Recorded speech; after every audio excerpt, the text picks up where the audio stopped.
네, 이번 한일 정상회담에 대해서 일본 정부는 한일 관계 정상화의 큰 걸음이라면서 긍정 평가했습니다. 네, 기시다 총리가 오는 5월 히로시마 G7 정상회담에 윤 대통령을 초청할 것으로도 알려졌는데요. 이런 가운데 일본 언론들은 강제 동원 외에 양국 간의 나머지 현안들도 결코 가볍지 않다는 점을 지적하고 있습니다. 도쿄 현지 연결하겠습니다. 김세호 특파원. 네, 도쿄입니다. 네, 한일 정상회담 결과에 대한 일본 정부의 공식 평가가 나왔죠?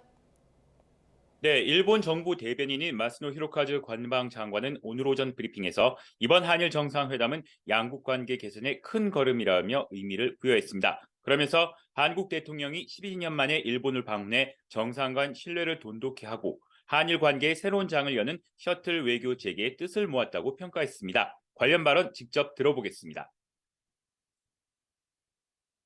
今回のユン・ソンニョル韓国大統領の訪日及び日韓首脳会談は、日韓関係の正常化にとって大きな一歩と受け止めています。 이런 가운데 교도통신은 기시다 총리가 이번 회담에서 오는 5월 히로시마 G7 정상회의에 윤 대통령을 초청하겠다는 의사를 전달했다고 보도했습니다. NHK도 일본 정부가 양국 관계 개선을 위해 G7 정상회의에 윤 대통령을 초청하는 방향으로 최종 조율하고 있다고 전했습니다. 올해 G7 의장국인 일본은 핵 미사일 도발을 이어가는 북한, 패권주의 행보를 강화하는 중국, 러시아에 대응하기 위한 의제를 주도할 예정인데 한국도 초청하는 방안을 검토해온 것으로 알려졌습니다. 윤 대통령 역시 일본 언론과의 인터뷰에서 히로시마 G7 정상회담 참석 의사를 밝힌 바 있습니다. 다만 마스노 관방 장관은 G7 정상회담에 윤 대통령을 초청할지 말지를 묻는 질문에는 정해진 것이 없다며 말을 아꼈습니다.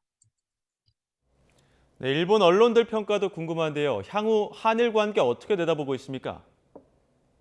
네, 일본 주요 일간지들은 일제히 오늘 한일 정상회담 결과를 일면부터 크게 다뤘습니다.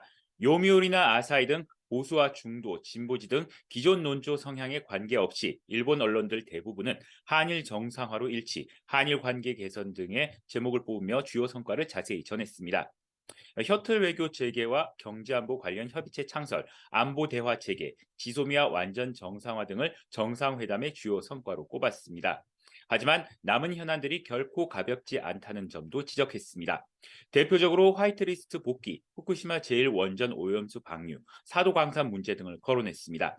실제 오늘 니시무로 야스토시 일본 경제산업상은 수출 절차 간소화 혜택을 주는 백색 국가 리스트, 이른바 화이트리스트 원상 회복과 관련해 한국 측 대응 상황에 달렸다고 말했습니다. 일본이 우리나라를 화이트리스트에서 배제한 것은 우리 대법원의 강제동원 피해자 배상 판결에 대한 사실상의 보복 조치인데 우리 정부의 강제동원 해법안 이행을 좀 더 지켜보겠다는 뜻으로 읽힙니다. 또 이란 연맹 의원은 오늘 윤 대통령과 만난 자리에서 후쿠시마 제1원전 오염수를 기준치 이하 농도로 희석해 해양 방류하는 계획에 대해 이해를 구했습니다. 사도광산을 놓고도 일본이 세계문화유산 등록을 강행하려고 하고 있는데 이 또한 강제노동에 대한 일본의 인식이 변하지 않고 있음을 보여주고 있습니다. 이와 함께 일본 정부와 일본 언론은 한국 정부의 강제동원 해법안과 관련해 한국 내 반발 여론이 크다는 점도 주목하고 있는데요. 한국 정부가 한국 내 반대 여론을 어떻게 설득하느냐가 강제동원 해법안 이행에 관건이 될 것으로 보입니다. 지금까지 도쿄에서 전해드렸습니다.